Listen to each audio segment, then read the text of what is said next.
Hello, good morning students. This is Dharmesh Kumar and welcome to the Records Convent School online classes. Dear students, previous class में हमने 2.5 का question number 10 solve किया था, ठीक है। अब हम उस क्वेश्चन नंबर 10 को ही सॉल्व करेंगे, ठीक है। तो इससे आपको और क्लियर हो, क्योंकि मुझे नहीं लगता कि आपको उस क्लास में क्लियर हो पाया होगा। अगर हो गया तो बहुत अच्छी बात है, नहीं हुआ है तो हम वापस इसको सॉल्व करेंगे, आपको उससे क्लियर हो जाएगा, ठीक है। और सिंपल और बहुत सिंपल मेथड से, ठीक है। तो देखिए क्वेश्चन नंबर एक्सरसाइज 2.5, ठीक है। क्वेश्चन नंबर 10, ठीक है। क्वेश्चन नंबर को फर्स्ट देखिए क्या है, 27 बाय q प्लस 125 z, ठीक है। ये है आपका क्वेश्चन नंबर 10। अब इसका सॉल्यूशन हमें करना है। तो सॉल्यूशन, अब सॉल्यूशन करने से पहले मैं आपको क्वेश्चन नंबर 9 के बारे में थोड़ा सा बता दूं। क्वेश्चन नंबर 9 में हमने क्या किया था, क्वेश्चन नंबर 9 में हमारे पास से वेरिएबल्स के लिए एक आइडेंटिटी आई थी। इसका question q plus q by 2c equal to x plus y x square minus x y,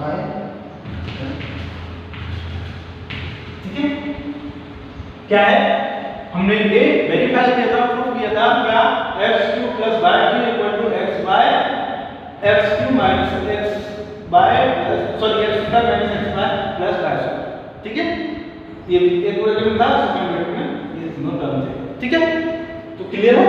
अब हम इसी के थ्रू हम इसको सॉल्व करेंगे, ठीक है। कैसे, देखिए हम सॉल्यूशन क्या करेंगे, 27 बाय q प्लस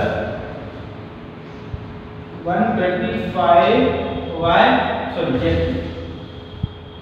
ठीक है। अब हम क्या करेंगे, इसको 27 है, इसको 9 बाय q प्लस ये 125 है, इसको हम 5z, मैंने आपको प्रीवियस क्लास में बताया था, ठीक है।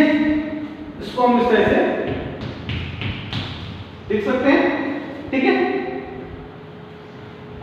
या मैं थोड़ा सा आपको इसके बोन यहाँ पे बढ़ा देता हूँ,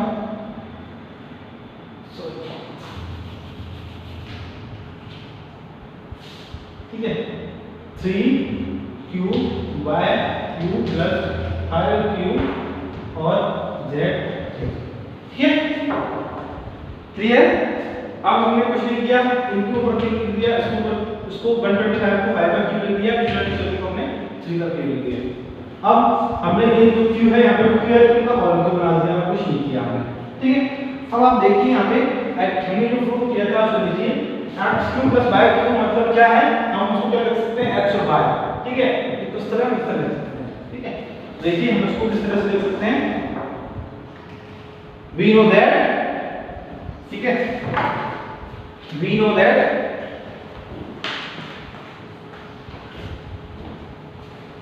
यहाँ पे लिखिए we know that, ठीक है। क्या लिखें, हम क्या जानते हैं, हम जानते हैं x³ plus y³ equal to x plus y x square minus xy plus y square, ठीक है। हम ये जानते हैं, तो हम ये वेरीफाई करके आए, प्रूव करके आए, ठीक है। तो हम लोग क्या कर सकते हैं, इंटीग्रल से पुट कर देंगे, ठीक है। इसमें इसको पुट कर देंगे तो क्या हो जाएगा, 3y³ plus 5z³ equal to 3y plus 5z, ठीक है।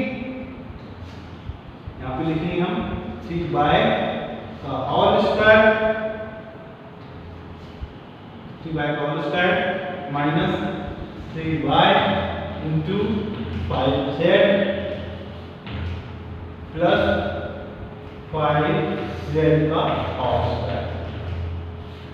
ठीक है, हमने कुछ नहीं किया है, x में जो है हमने पुट कर दिया 0 और y में पुट कर दिया 5z। ठीक है, तो हमारे पास ये सवाल गया है, अब इसको हमें सॉल्व करना है। ठीक है, हम इसको किस तरह सॉल्व करेंगे, ये तो ऐसे जाएगा। ठीक है, तो 3y cube plus 5y equal to ये भी ऐसे रहेगा 3y प्लस 5z। ठीक है, हमें इसको सॉल्व कर लेना है। ठीक है, तो किस तरह करेंगे हम इसको, 3y का स्क्वायर मतलब 3 स्क्वायर बाय स्क्वायर, 3 का स्क्वायर हम बोलेंगे क्या है 3 3 9 y स्क्वायर प्लस इसमें फॉर्मूला हो जाएगा आपका 5 और 3 का। ठीक है, हो जाएगा 15 बाय z। ठीक है, और प्लस हमारे पास आ जाएगा क्या 5 का स्क्वायर है, 5 मतलब 25 बाय नहीं z स्क्वायर। ठीक है, ये आपका आंसर आ जाएगा। तो इसको आप और नहीं कर सकते, तो ये इसके फैक्टर हो जाएगा। ठीक है, यहाँ पे आप छोटा बड़ा कर लीजिए। ठीक, तो ये आपका क्वेश्चन नंबर 10 हुआ। क्योंकि कल जो हुआ था वो थोड़ा सा लेंथी प्रोसेस था और मैंने क्या कहा क्वेश्चन हम जितनी शॉर्ट कर सकते हैं उतना अच्छा है हमारे लिए। ठीक है,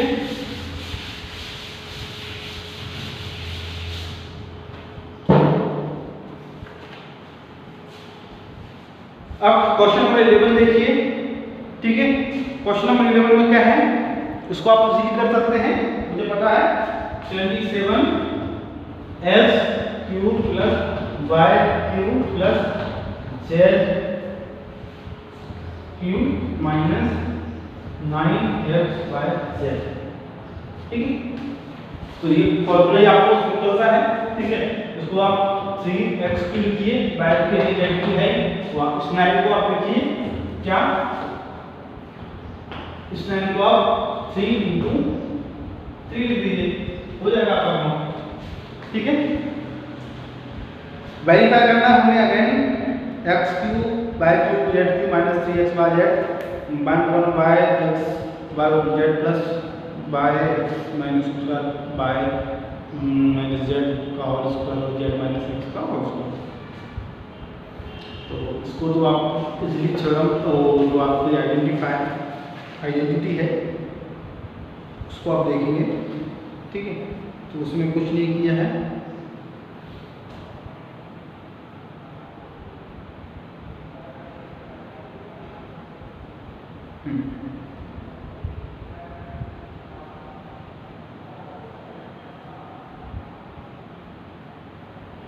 तो यहाँ से हमने क्या कर लिया है x बाय z कॉमन ले लिया।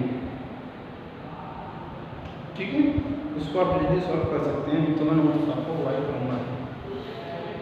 ठीक है, ऐसा कोई क्वेश्चन है आप जो सॉल्व नहीं कर पा रहे हो उस पर हम बात करते हैं। Question 13 if x plus y plus z equal to 0 so that the x cube y cube z cube 0 कुछ नहीं है। जो आइडेंटिटी है आपके पास आइडेंटिटी 8 आइडेंटिटी है, उसमें आप ये वैल्यूज पुट करोगे x plus y plus z 0 put करोगे तो आपके पास ये हो जाएगा। ठीक है, verify actually calculating the cubes find the values of each of the following. ठीक है, इनके आप क्यूब फॉलो करना है, तो इनका x y plus x cube plus y cube plus z cube का जो आइडेंटिटी है आइडेंटिटी 8 इसका हम बात कर रहे थे अभी, यहाँ पे देखिए ये। ठीक है, इसको इसकी हेल्प से आप ये वैल्यू फाइंड कर सकते हैं। Give the possible expression for the length and breadth of the following rectangle with their areas and given.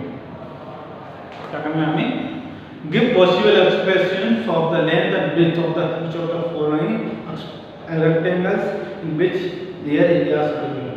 हमें इनके एरियाज दिए गए हैं, उनके लेंथ और विड्थ हमको फाइंड करनी है। ठीक है, तो कैसे फाइंड करेंगे, मतलब ये कि हमको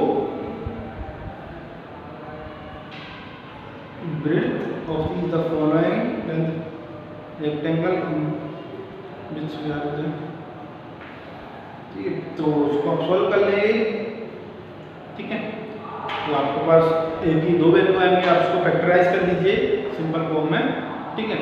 तो आपके पास दो वैल्यू, एक आपकी विड्थ होगी और दूसरी आपकी by the possible expression of the dimension of cuboids those whose volumes are given below। हमें डायमेंशन का वॉल्यूम दिया गया है, क्यूबिक्स डायमेंशन ऑफ क्यूबिक्स, ठीक है। इनको सॉल्व करना है, possible expression of the dimension of low, इसको भी आप इजीली कर सकते हो, ठीक है। ओके, इनको भी आपको कुछ नहीं करना, फैक्टराइज करना है, ठीक है, जैसा कि आपने ठीक है। आपको कुछ इंपॉर्टेंट समरीज दी है, आपको ये समरीज का आप एक बार रीड जरूर करें, ठीक है। नेक्स्ट क्लास में हम कोऑर्डिनेट ज्योमेट्री नया चैप्टर है उसको स्टार्ट करेंगे, ठीक है। तो कल के लिए आपके पास है टाइम, आपके पास कोई डाउट है तो आप डाउट पूछ सकते हैं, नहीं तो हम नया चैप्टर स्टार्ट करने वाले हैं। और एक चीज और कि आपकी कॉपियां आपको ग्रुप में पोस्ट करनी चाहिए, ठीक है। So with this thank you for the watching and